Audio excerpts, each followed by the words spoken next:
एक नया दिन और आज नई वीडियो के साथ आपके समक्ष एक बार फिर मैं आ चुका हूं। आज की इस वीडियो में चर्चा रहेगी भारत में हुडों का पहला आक्रमण। ईसा से लगभग 300 से 400 वर्ष पूर्व तक दुनिया में कई घुमक्कड़ जातियां और कबीले निवास करते थे, जैसे नोमेड, वाइकिंग, नॉर्मेन, गोथ, कजाक, शक और हुड। दक्षिण चीन में निवास करने वाली हुड जाति जो तिब्बत में बस गई, जिसके बाद उन्होंने उत्तर पश्चिम यूरोप में अपना साम्राज्य स्थापित किया, रोमन साम्राज्य को खत्म कर डाला और इन्होंने भारत पर भी कई हमले किए। हुडों का इतिहास देखें तो इनका निवास स्थान उत्तरी चीन था। वहां से ये लोग किसी भी सभ्य और संपन्न राज्य को लूट लिया करते थे।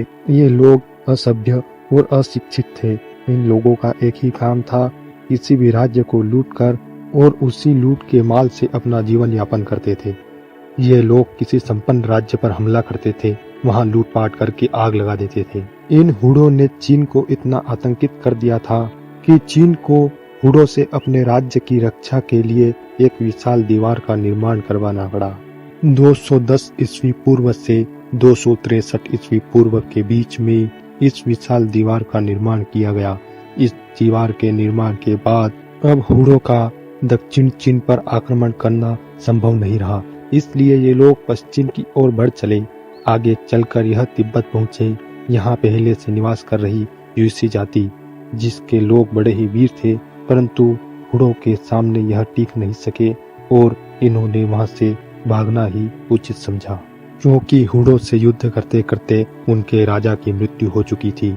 अब हुड तिब्बत में आकर बस गए थे।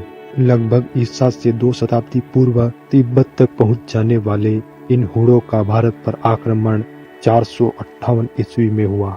उस समय भारत में गुप्त सम्राट स्कंदगुप्त का राज था। अब गुप्त सम्राट स्कंदगुप्त और हुडों के बीच युद्ध होता है, जिसमें हुडों की हार होती है। जहां तक स्कंदगुप्त थे, वहां तक हुड अपने आप को भारत में स्थापित नहीं कर पाए। अब हुडों ने भारत की ओर से अपना ध्यान हटाकर ईरान की ओर किया और वहां अपना राज्य स्थापित किया और एक बार फिर अपनी पूरी शक्ति के साथ 30 वर्षों के लंबे समय के बाद भारत पर पुनः आक्रमण किया। इस बार हुडों का नेतृत्व तोरमान और उसका पुत्र मिहिरकुल कर रहा था। इस बार पंजाब और मालवा पर इन्होंने अधिकार कर लिया।